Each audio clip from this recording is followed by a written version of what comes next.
जो हमारे surrounding biotic और एबायोटिक फैक्टर है,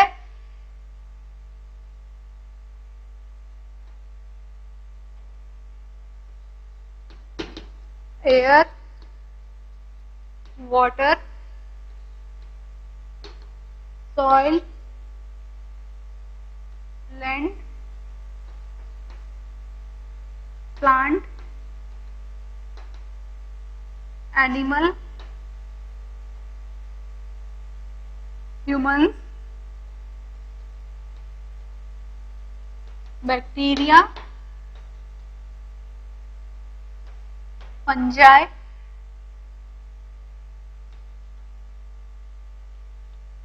एल्गी एक्सेट्रा। जो भी हमारे चारों तरफ सराउंडिंग मटेरियल है वो क्या है, बायोटिक और एबायोटिक फैक्टर से जुड़ा हुआ है। ठीक है, इसको अगर हम डिस्टर्ब करेंगे, इसका कोई भी चेंज डिस्टर्ब करेंगे तो क्या होगा, पॉल्यूशन।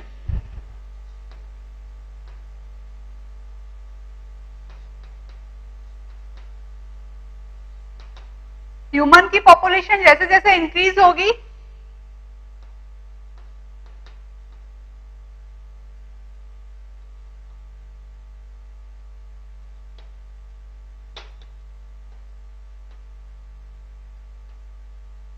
वैसे वैसे उनकी डिमांड भी इंक्रीज होती जाएगी। Their demand increased. डिमांड किस चीज की इंक्रीज होगी, फूड, हाउस, वाटर,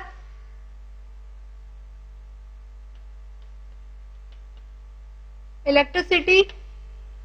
ठीक है, जैसे जैसे ह्यूमंस की पॉपुलेशन इंक्रीज होती है वैसे वैसे डिमांड इंक्रीज होती है फूड, इलेक्ट्रिसिटी की।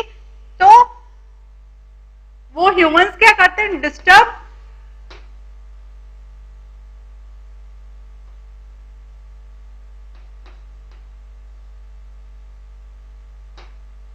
नेचर का मतलब क्या, disturb natural resource, disturb biotic and abiotic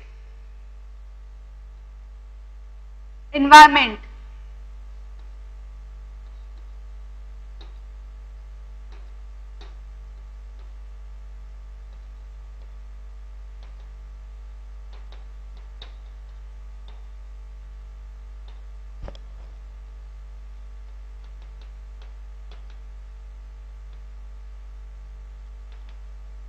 क्या होता है कि जैसे जैसे उनकी डिमांड इंक्रीज होती है वैसे वैसे वो डिस्टर्ब करते हैं नेचर को। जैसे ही नेचर को डिस्टर्ब करते हैं तो क्या डिस्टर्ब होता है, नेचर का बायोटिक और एबायोटिक फैक्टर्स। ठीक है, जो भी फैक्टर्स है वो डिस्टर्ब होते हैं तो क्या होता है, उसके अंदर कुछ ना कुछ चेंज आता है। या तो उसकी फिजिकल प्रॉपर्टीज में चेंज आता है, केमिकल प्रॉपर्टीज में चेंज आता है, या उसके नेचर में चेंज आता है। उसकी वजह से क्या होता है, पॉल्यूशन होता है। और जिस एजेंट की वजह से चेंज आता है वो क्या कहलाता है, पॉल्यूटेंट।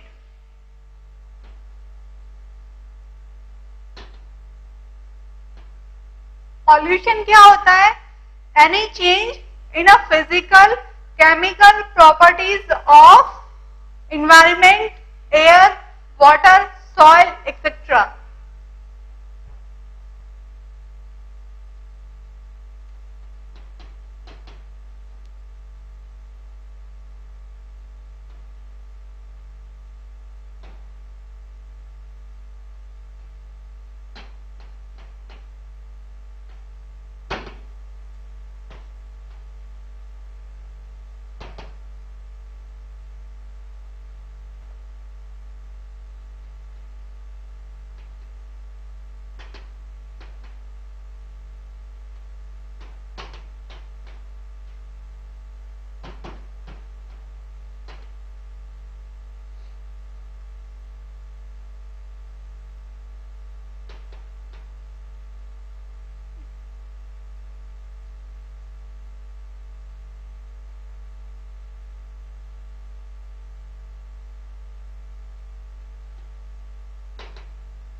और ये चेंज कैसा होता है, अनवांटेड होता है, अनडिजायरेबल होता है, यानी हमको ये चेंज नहीं चाहिए। This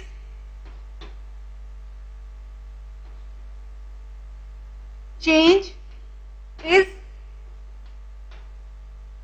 undesirable,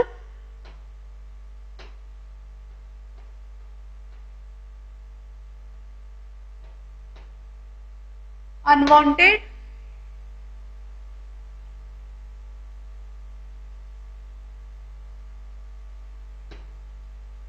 brought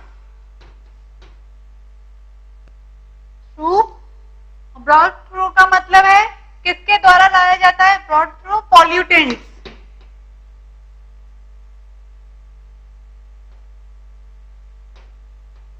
pollutant, chemical agent और heavy metals। ठीक है, अब क्या है,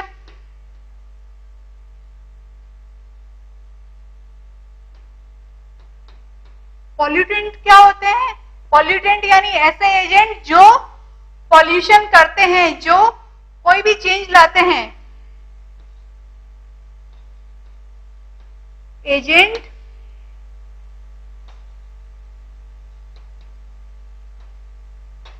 responsible for pollution, ठीक है, and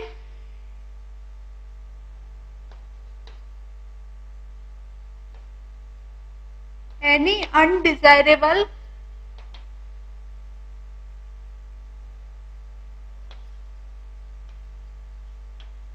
change in air, water, soil। ठीक है, क्या सबसे पहले pollution, any undesirable change in physical and chemical properties of air, water, soil, और ये होता किसके थ्रू है, brought through pollutants, chemical agents, heavy metals etcetera. ठीक है, अब पॉल्यूटेंट क्या हुआ, pollutant is a particle, is a agent which is responsible for any undesirable change and a pollution known as a pollutant। और ये क्या हो सकते हैं, एयर, वाटर के अंदर,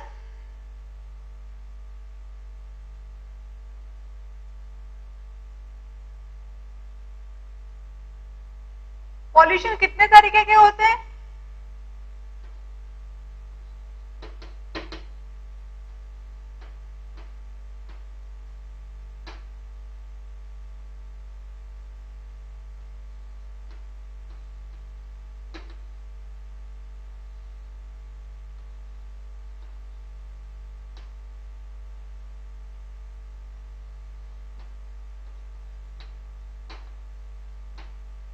ठीक है, पॉल्यूशन कितने तरीके का, air, water, soil, land plus noise pollution. Noise pollution मतलब जो ह्यूमंस होते हैं वो, उनके लिए अगर साउंड ज्यादा है, जहां पे ज्यादा नॉइज होता है, वो क्या होता है, नॉइज पॉल्यूशन। कुछ ऐसी जगहों पे जहां पे साउंड करना बहुत ही कम होता है या रेस्ट्रिक्टेड होता है, वो जैसे हॉस्पिटल्स है, स्कूल्स है, कोचिंग है, ऐसा माना जाता है कि इन एरियाज में साउंड नहीं करना चाहिए ज्यादा। ठीक है, क्यों, क्योंकि वहां पे जो भी है उनको नॉइज पॉल्यूशन से प्रॉब्लम हो सकती है, यानी जो भी डेसिमल है, हम लोग 60 से 80 डेसिमल की ध्वनि को सुन सकते हैं, साउंड को सुन सकते हैं। इससे अपर जो होती है वो इरिटेशन कॉज करती है, कई बार लोग डीफ एंड डम्प भी हो जाते हैं, इसलिए नॉइज को 80 डेसिमल तक रहना चाहिए। लेकिन कुछ सिटीज में कुछ भी एंटरटेनमेंट के लिए कहीं भी पार्टीज होती है, कहीं भी मैरिज होती है, तो वहां पे क्या होता है, डीजे लगाया जाता है। लेकिन डीजे का भी टाइम फिक्स कर दिया है कि 11 o'clock के बाद में आप डीजे नहीं लगा सकते, क्योंकि वो टाइम क्या होता है, लोगों के सोने का होता है। 150 डेसिमल जो साउंड होता है वो किसका होता है, जेट का। ये सब भी क्या करते हैं, पॉल्यूशन का कॉज है। वो सब किस में आता है, नॉइज पॉल्यूशन। लैंड पॉल्यूशन का मतलब जो लैंड है वो अगर पॉल्यूट हो रही है, जो जमीन है, जो खाली पड़ी जमीन है, उसमें हम पॉल्यूशन डाल रहे हैं और वो पॉल्यूट हो रही है, तो वो क्या होगा, लैंड पॉल्यूशन। सॉइल पॉल्यूशन का मतलब जो सॉइल में पॉल्यूशन हो रहा है, जो लैंड के ऊपर सॉइल है, जो क्ले है, जो डस्ट है, जो पार्टिकल्स है सॉइल के, उसके अंदर पॉल्यूशन हो रहा है, उसके अंदर हैवी मेटल्स जा रहे हैं, उसके अंदर वेस्ट वाटर जा रहा है, उसके अंदर और भी बहुत सारे पॉल्यूटेंट जा रहे हैं। तो सॉइल पॉल्यूशन, वाटर का मतलब वाटर के अंदर वेस्ट डिस्चार्ज हो रहा है, तो एयर पॉल्यूशन का मतलब एयर के अंदर बहुत सारी चीजें जो बढ़ रही है, जो इंक्रीज हो रही है, कार्बन मोनोऑक्साइड वगैरह, ये सारी।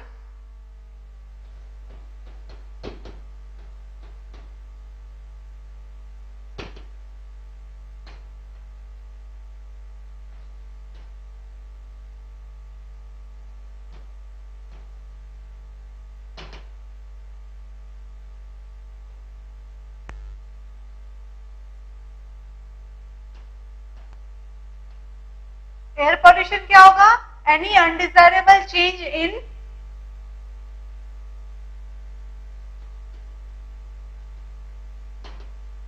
Physical, chemical,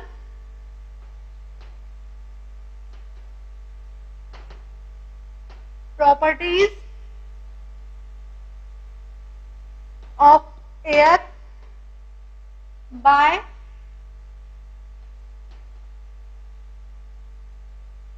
pollutant।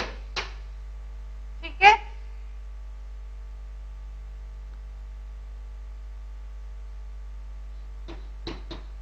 APC act 1986 में आया था। एयर प्रिवेंशन एंड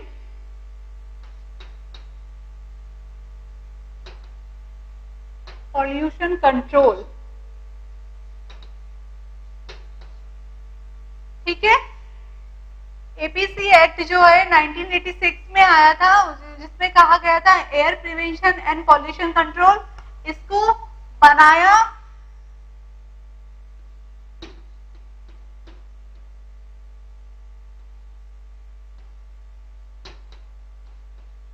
नाइनटीन 1981 में गया था, लेकिन इसको लागू 1986 में किया गया था। और इसके अंदर कुछ भी चेंज क्या कहलाता है?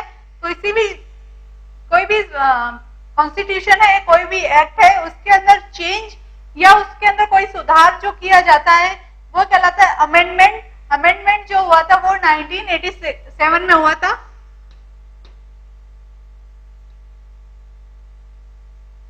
Amendment of act is 1987। ठीक है, एपीसी एक्ट में क्या था? एपीसी एक्ट में ये था कि हम कितना ज्यादा पॉल्यूशन को रिड्यूस कर सकते हैं, एयर पॉल्यूशन को, वैसे हमें स्ट्रेटेजीज अपनानी चाहिए, वैसा हमें काम करना चाहिए कि हम ज्यादा से ज्यादा एयर पॉल्यूशन को रिमूव कर सके। अब हम नेक्स्ट पढ़ेंगे cause of air pollution. Air pollution होता क्यों है?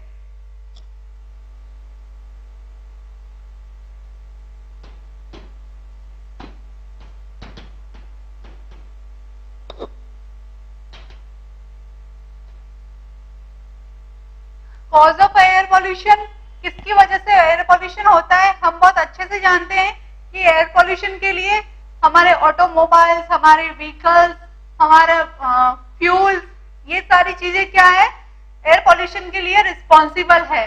ठीक है, फ्यूल कैसे? फ्यूल के अंदर क्या होता है? Carbon dioxide, methane etcetera. ठीक है,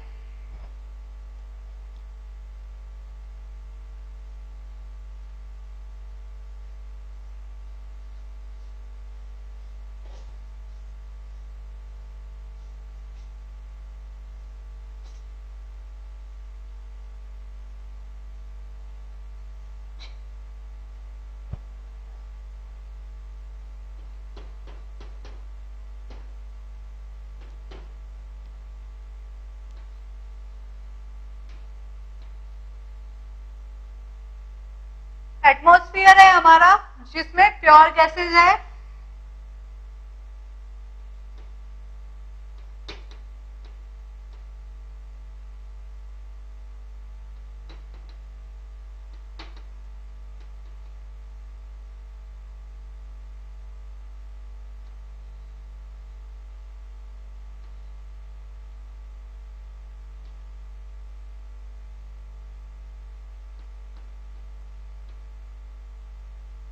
जो हमारी बायोगैस है, जो हमारी फॉसिल फ्यूल है, जो हमारी एलपीजी है, ये सब क्या होती है जब भी जलती है, काहे के लिए? कुकिंग वगैरह के लिए।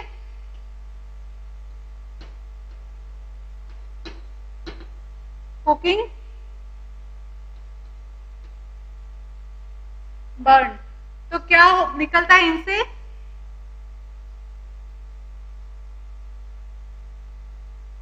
कार्बन मोनोऑक्साइड, कार्बन डाइऑक्साइड,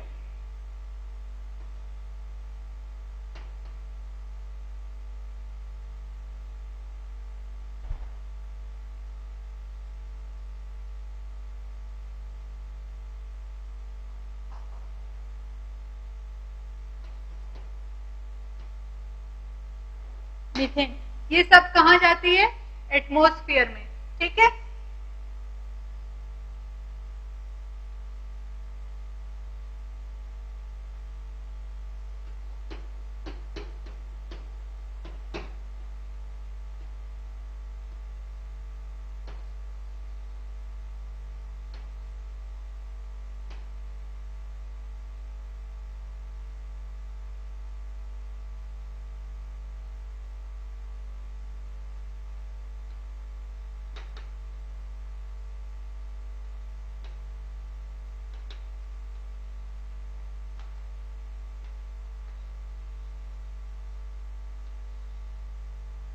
जो हमारे व्हीकल्स है, जो ऑटोमोबाइल्स है, वो सब किस में से चलते हैं?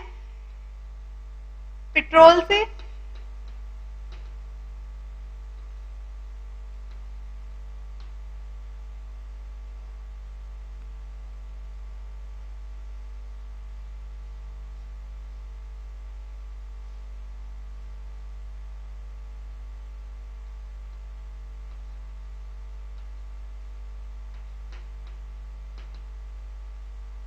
ठीक है, इस पेट्रोल से क्या निकलता है? लेड।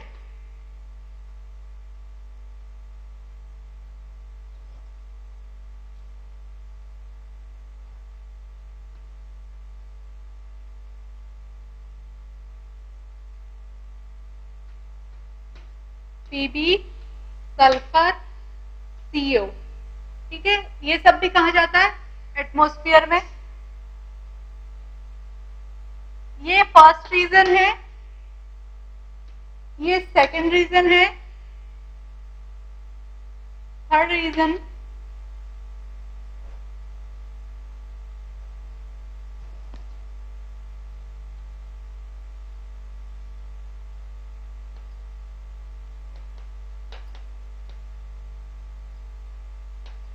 रेफ्रिजरेटर जो हमारा फ्रिज होता है,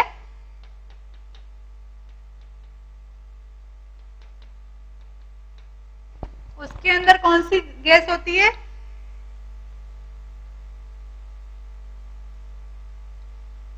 सीएफसी। तो ये भी कहा जाती है? एटमॉस्फेयर में।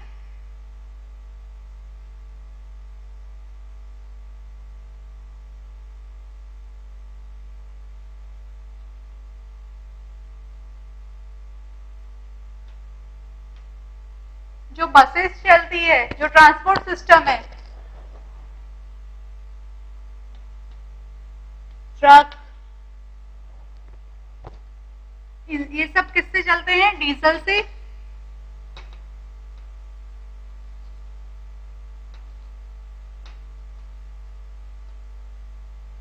ये फोर्थ रीजन है। डीजल में भी क्या निकलता है? पीबी, कैडमियम, सल्फर,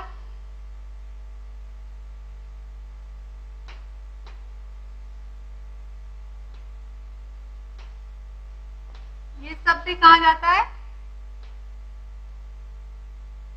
उसके अंदर। जो फिफ्थ रीजन है,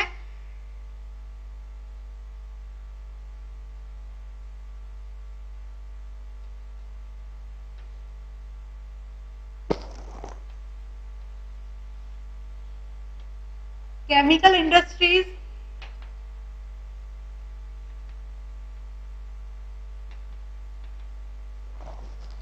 केमिकल इंडस्ट्रीज में से क्या निकलता है? heavy chemicals, heavy metals,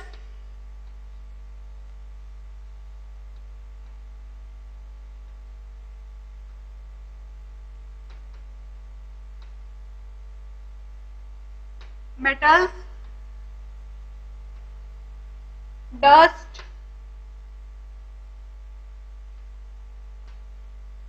ये सब भी कहा जाता है एटमॉस्फेयर में, ठीक है। और 6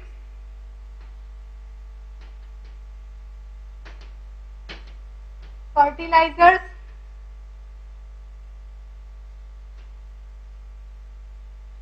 इन सब के भी हैवी मेटल्स कहा जाते हैं एटमॉस्फेयर में।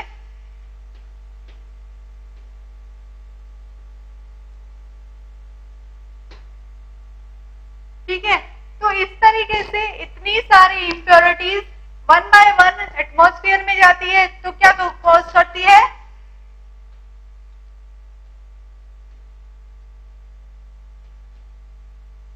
दे चेंज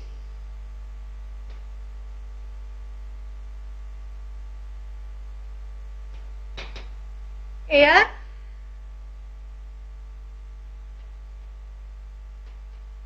प्रॉपर्टीज, ठीक है।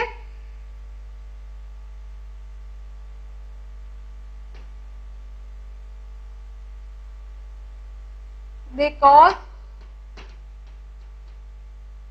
एयर पॉल्यूशन, ठीक है। और क्या कॉज होता है?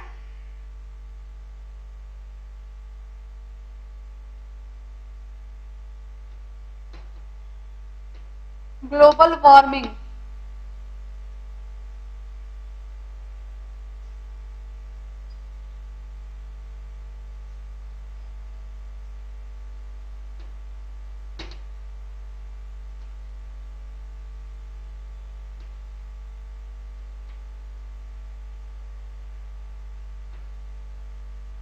ये सब क्या है? कॉज ऑफ एयर पॉल्यूशन, ठीक है। एयर पॉल्यूशन का मतलब क्या? एयर के अंदर चेंज होना, एयर के अंदर जब हैवी मेटल्स जाएंगे, लेड, प्लेटिनम, ये सारी चीजें जाएगी, सल्फर वगैरह जाएगी, तो जो भी एयर्स है उसके साथ में ये बाइंड कर जाएगी और उसके बाद में क्या होगा? पॉल्यूशन। जब ये एयर पॉल्यूशन हो गया तो अब क्या होगा? Prevention of air pollution. हम इस एयर पॉल्यूशन को कैसे रोक सकते हैं? बना लिया?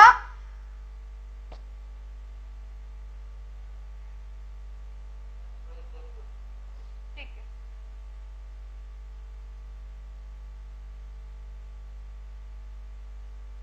अगर कार्बन मोनोऑक्साइड है वो हमारे रेस्पिरेशन में जाएगी तो क्या होगा? एनिमल्स मर जाएंगे। कहते हैं ना कि अगर एक जलती हुई अंगीठी को कई कमरे में बंद कर दो और उसके साथ में बहुत सारे आदमियों को छोड़ दो तो सुबह होते तक वो आदमी मर जाएंगे। क्यों मर जाएंगे? क्योंकि उस बंद कमरे में कार्बन मोनोऑक्साइड गैस ज्यादा होगी, उसकी वजह से वो उनको फ्रेश ऑक्सीजन नहीं मिल पाएगी और उनको रेस्पिरेशन नहीं हो पाएगा, दम घुट जाएगा और उनकी डेथ हो जाएगी।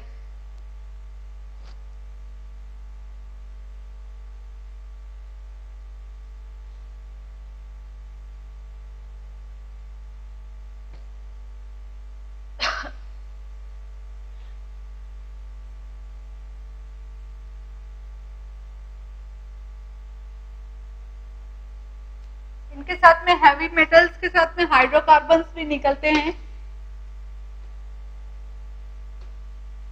हाइड्रोकार्बन। अब क्या पॉल्यूशन के रीजन अपन ने समझ लिए कि पॉल्यूशन इसकी वजह से होता है, ठीक है। अब हम क्या करेंगे? उसको कैसे रोक सकते हैं?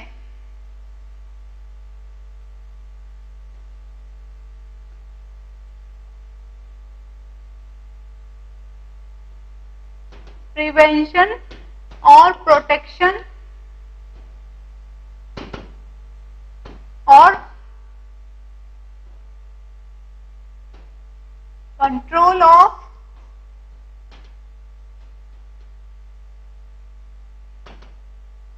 Air pollution.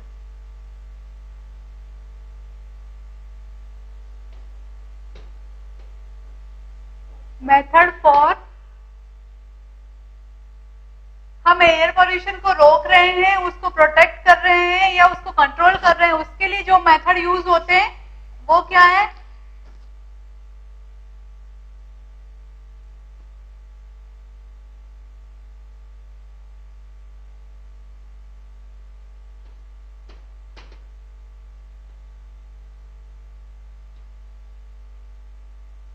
क्लीन एयर,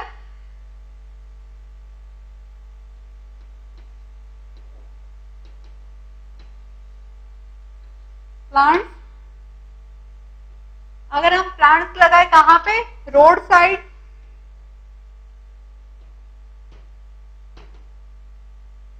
और रेलवे ट्रैक,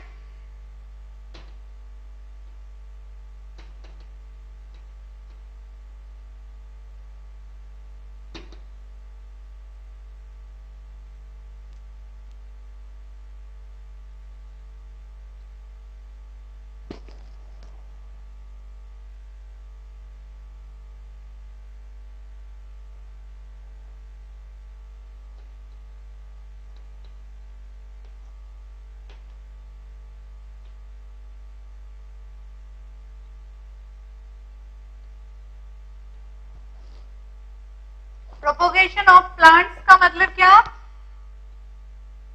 जो भी रोड की साइड है या रोड के बीच में एरिया है वहां पे हम छोटे छोटे प्लांट्स लगा दे, बड़े प्लांट्स लगा दे, तो वो क्या करेंगे? एब्जॉर्ब करेंगे किसको? एयर इम्प्योरिटीज को। और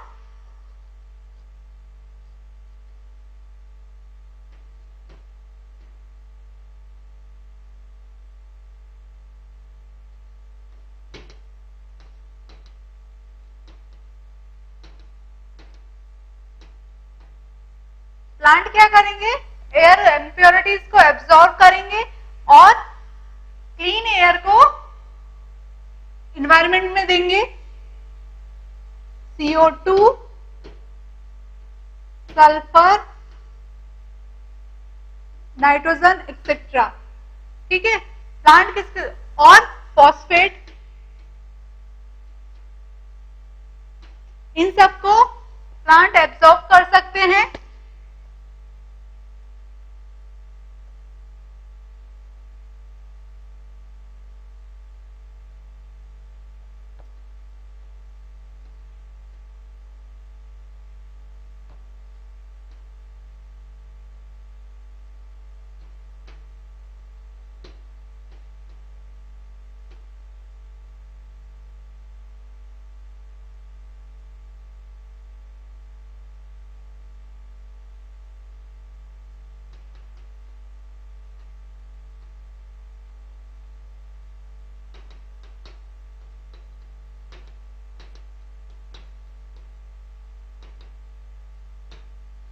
इलेक्ट्रोस्टैटिक प्रेसिपिटेशन होता है, उससे भी एयर क्लीन होती है।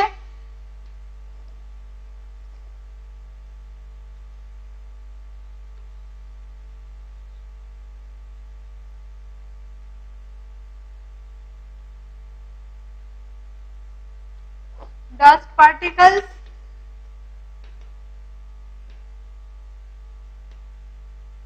And impurities.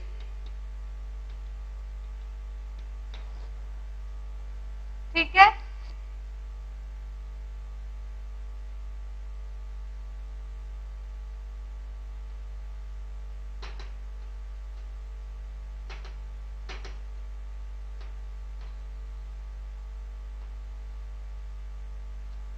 एग्रीकल्चर का कैसे एब्जॉर्ब कर सकते हैं हम? बायो फर्टिलाइजर को यूज करके।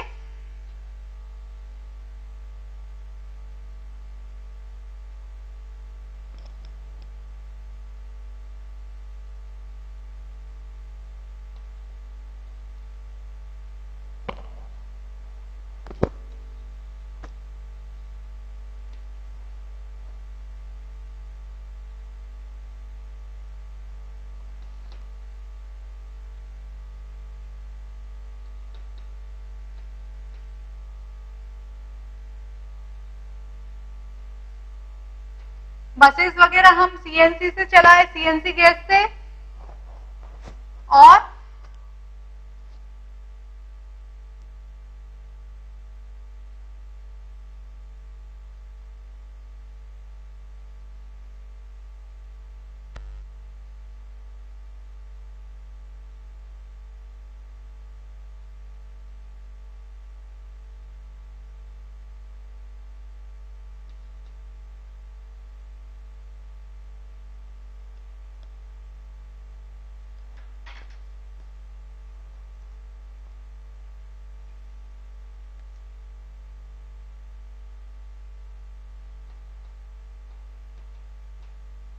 पीबी का मतलब लेड है, पीबी फ्री पेट्रोल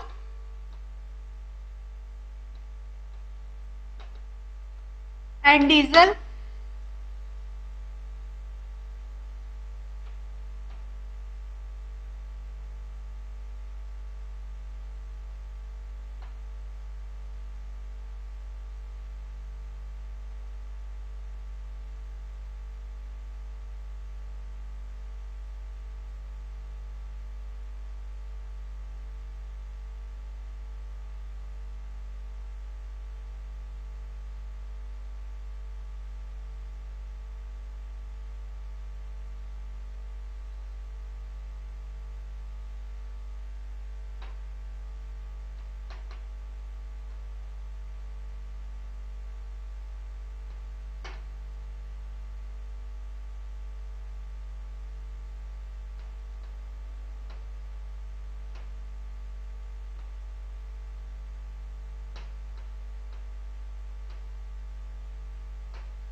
अगर हम इंप्रूव करें मेटल एब्सॉर्बिंग और प्लांट्स और बैक्टीरिया को पीबी फ्री पेट्रोल और डीजल्स को यूज करें, और अगर हम कैटालिस्ट यूज करें हमारे व्हीकल्स में,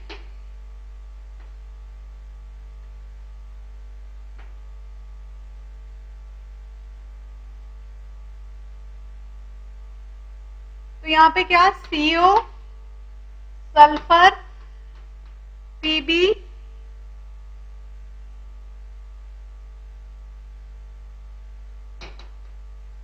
नाइट्रेट, CO2,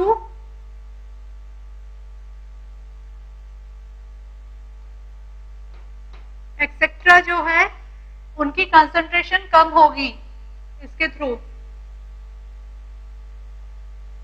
लेस कंसंट्रेशन।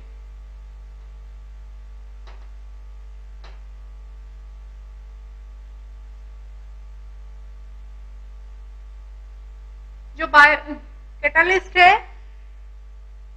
ये क्या करते हैं, बाइंड विथ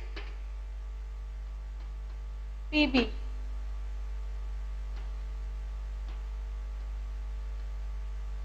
पीबी के साथ में बाइंड हो जाते हैं कैटालिस्ट, और ये किस में होंगे, व्हीकल कैटालिस्ट।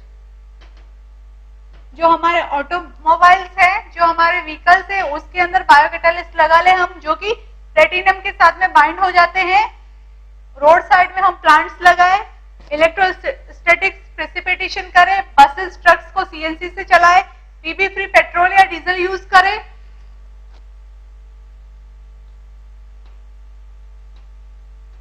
यूज ऑफ, और जो मेटल एब्जॉर्बिंग प्लांट और बैक्टीरिया है उनको हम ज्यादा से ज्यादा उगाए, कहां पे, जहां पे पॉल्यूटेंट्स निकल रहे हैं, जहां पे भी केमिकल्स निकल रहे हैं वहां, तो ये क्या होगा, कम से कम इसका पॉल्यूशन होगा। बन गया।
इलेक्ट्रोस्टैटिक मेथड देख रहे हैं अपन, उसके अंदर नीचे स्क्रबर लगा रहता है जो सल्फर इम्प्योरिटीज के साथ में बाइंड होता है।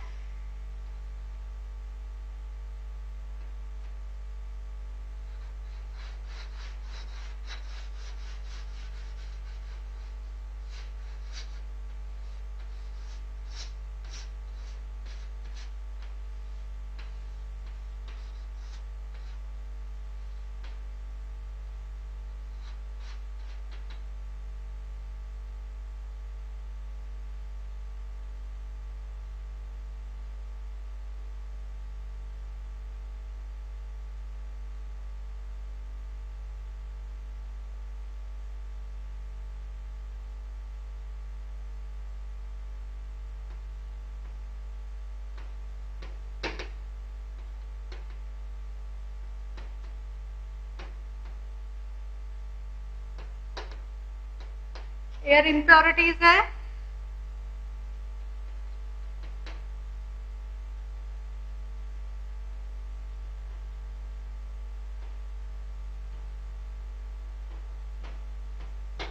Clean air,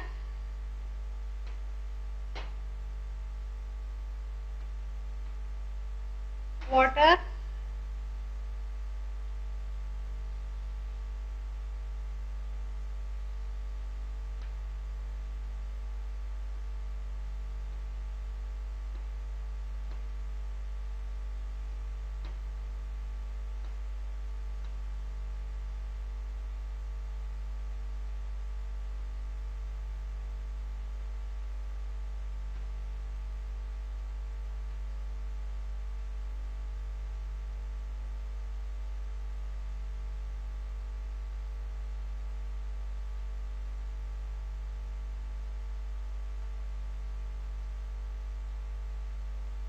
corona,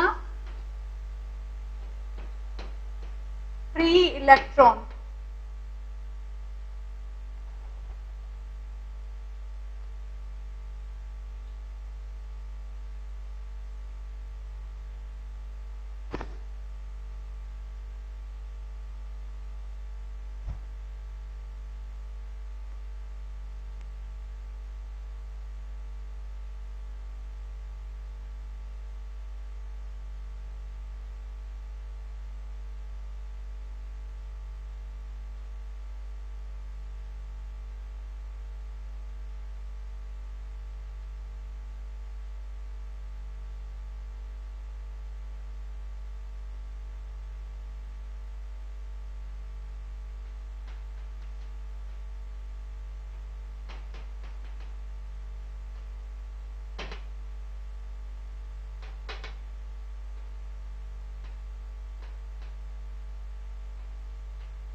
electrostatic method में क्या होता है, एयर प्यूरिफिकेशन के लिए जो भी एयर इम्प्योरिटीज है वो हम इसमें डाल देते हैं। उसके बाद में स्क्रबर होता है एक नीचे, वो क्या करता है जितनी भी सल्फर इम्प्योरिटीज होती है उसको बाइंड कर लेता है, उसको रोक लेता है। उसके बाद में एयर ऊपर जाती है, वाटर के साथ में रिएक्ट करती है, जो फ्री एयर होती है, क्लीन एयर, वो यहीं पे निकल जाती है। और जो एयर डस्ट पार्टिकल्स के साथ होती है वो आगे लाई जाती है। और डस्ट पार्टिकल्स के लिए क्या करते हैं हम, डस्ट पार्टिकल को रिमूव करने के लिए दो यहाँ पे एक कोरोना होता है, एक नेगेटिव चार्ज वायर होता है। जो नेगेटिव चार्ज वायर होता है वो क्या करता है, वोल्ट जनरेट करता है, यानी उसमें इलेक्ट्रिसिटी को जनरेट करता है। और जो कोरोना होता है वो क्या काम करता है, वो फ्री इलेक्ट्रॉन जनरेट करता है। जो फ्री इलेक्ट्रॉन देता है, वो फ्री इलेक्ट्रॉन्स क्या करते हैं, bind with dust particles.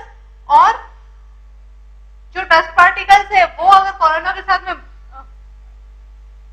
Bind हो गए हैं तो रिमेनिंग जो भी फ्री एयर है वो इस वायर से पास होती हुई क्लीन एयर में जाकर इकट्ठी हो जाती है या इन्वायरमेंट में चली जाती है। जो भी हमारा बीकर, जो भी फ्लास्क वहां पे रखा हुआ है क्लीन एयर के लिए इकट्ठा करने के लिए, वहां पे जाके इकट्ठी हो जाती है।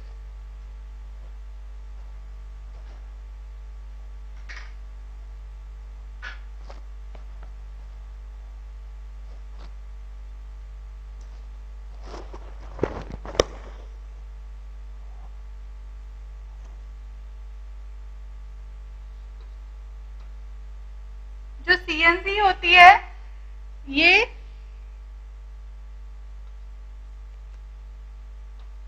Made up of hydrocarbon,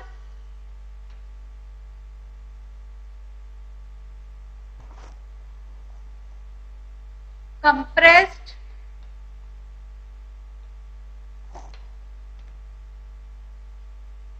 natural gas कहते हैं, used by Delhi first in India. India में सबसे पहले दिल्ली में यूज की गई थी सीएनजी। और सीएनजी में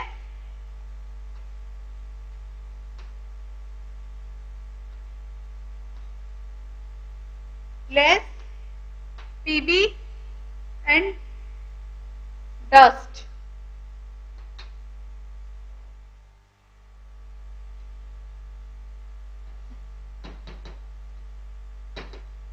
easily biodegradable,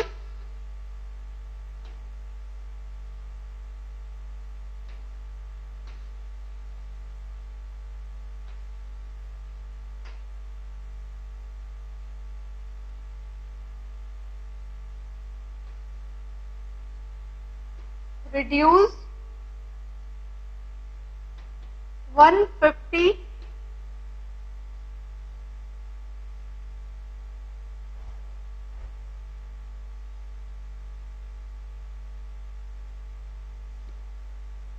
350 part per million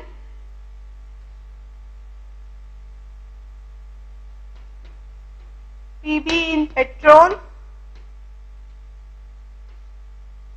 and 150 part per million PB in diesel. और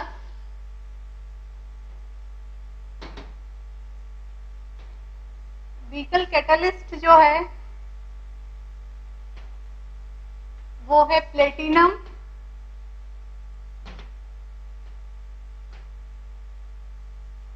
palladium, rhodium.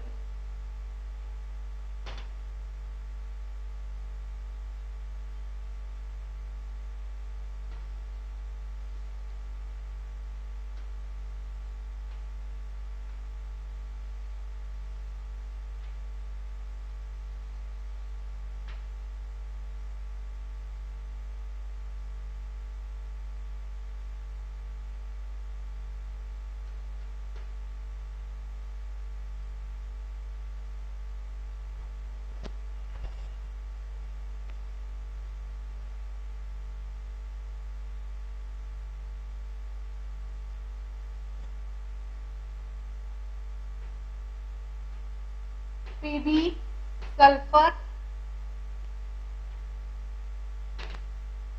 binds with catalyst.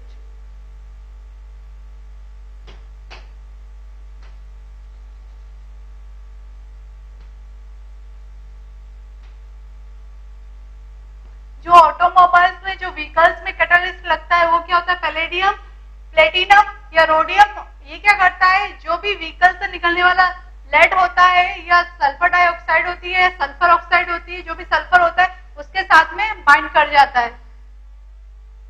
Air pollution में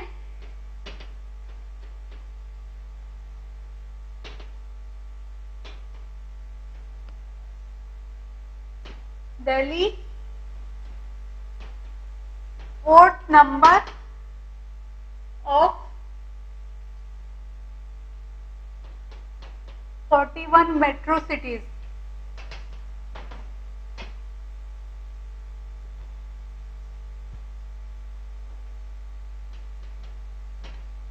First use of CNC by Delhi government. Then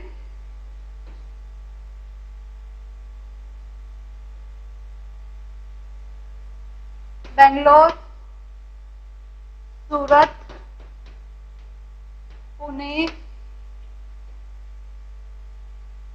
Hyderabad,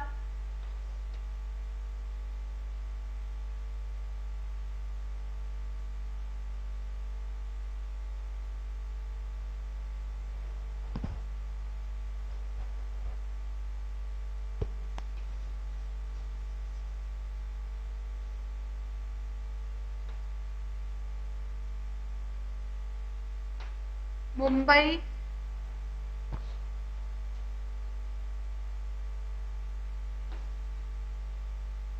Agra, Kanpur,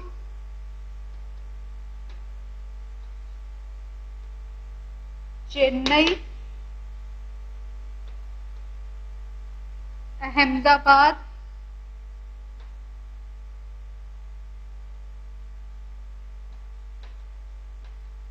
other cities